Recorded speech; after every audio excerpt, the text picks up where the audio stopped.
So 1999, 2000, no. 2020, nah. Talkings with Kev. Lowe.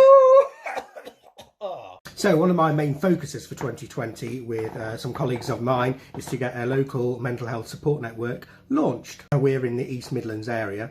Statistically, 1 in 4 of us will experience stress, anxiety, some sort of mental health problem during our life. And even if we personally don't, that means the chances are you know someone who does. In my own experience over the years, especially in the workplace, I would say that statistic is true. If anything, it's probably a bit of a conservative estimate. In the 21st century, now as I said, we're now in 2020, there's still a lot of stigma that surrounds this subject.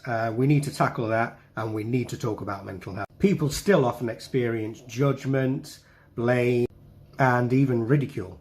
And of course this makes them feel ashamed, so they tend to hide the problem from others. This can lead to people losing their friends, family, their jobs, and sadly, even their lives.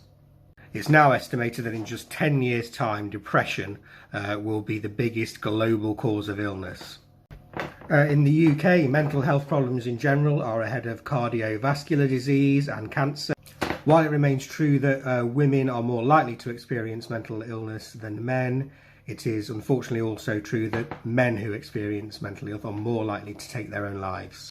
The main problems are, one, is there's arguably just not enough support, but also we really need to pump a lot of funding, research into the matter, because the reasons for mental illness are really complex and are not really fully understood.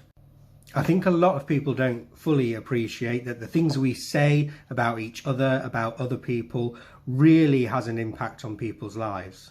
The way we think about people, and that may be through our own observations, but often of what we've heard about them from other people, affects the things we say to them and the way we behave towards them. This in turn influences the behaviour of others towards us, of a group of people, how they behave towards each other, so friends, family, colleagues, managers, your children.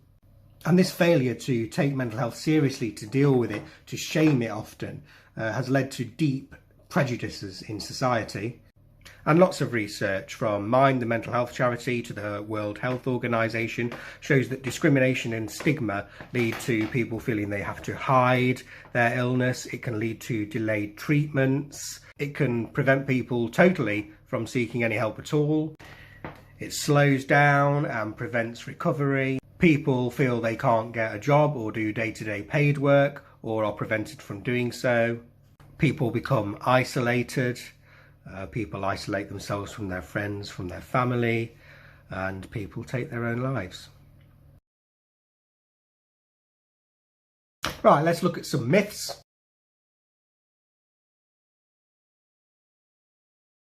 Yeah, this one is a big mistake. I mean, Winston Churchill, Abraham Lincoln, Beethoven, Michelangelo, Isaac Newton, all struggled with depression through their lives. The vast majority of people with mental illnesses do function very well in society. You know, it's 1 in 4. That means probably 1 in 4 people in very responsible positions suffer from mental health illnesses too.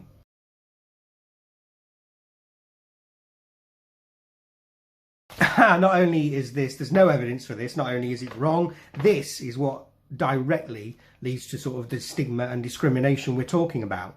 It leads to that, oh, come on, pull yourself together attitude, which the sufferer then believes themselves, so don't get any help.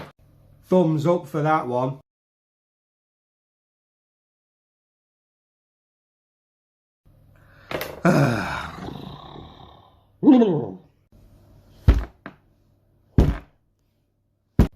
Daily Mail! Sorry, what was that? In 95% of homicide cases, the perpetrator has been found to have had no mental health illness or history of it. That's from King's College London Institute of Psychiatry. In fact, people with mental health problems are more likely to be the victims of violent attacks and things because of the prejudice we were just talking about.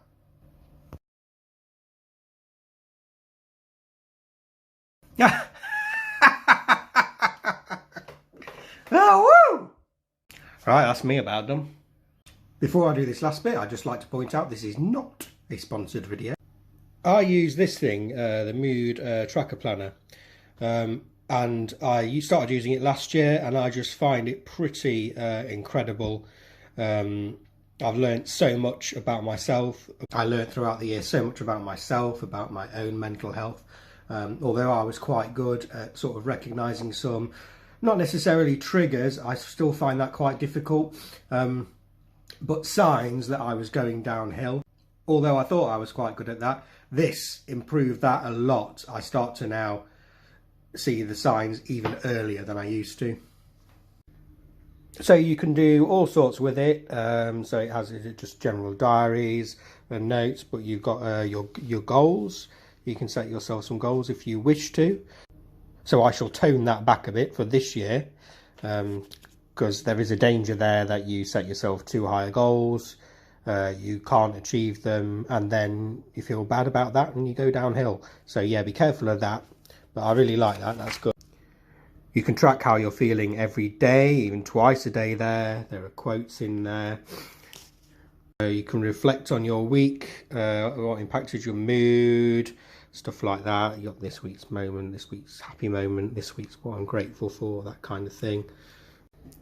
Yep, to-do lists, weekly goals, and then assessments at the end of each month, monthly reflections, things like that. And I tend to find at first I wasn't quite sure what to write, but then you start to write a few things and things just flow, and then you really start to understand things and see patterns. I can't recommend it highly enough. I find it really great. Also, for me, it meant I was channeling my mental health into this book, into this one place, which was great. So I wasn't having to always think about it 24/7. I knew that one time in the day I was going to take stock and concentrate on it in a focused way, and that really helped. Details in the description below and all that stuff. If you like this video, give it a thumbs up, that would mean a lot to us, and subscribe to us and follow us on our journey as we try and launch this mental health support network. Please check out the mental health playlist on this channel and some of the other playlists there. And I hope everyone's doing okay, and if you're not, that's okay too. Be kind to yourself, give yourself some time, and when you're ready, try again. See you all later.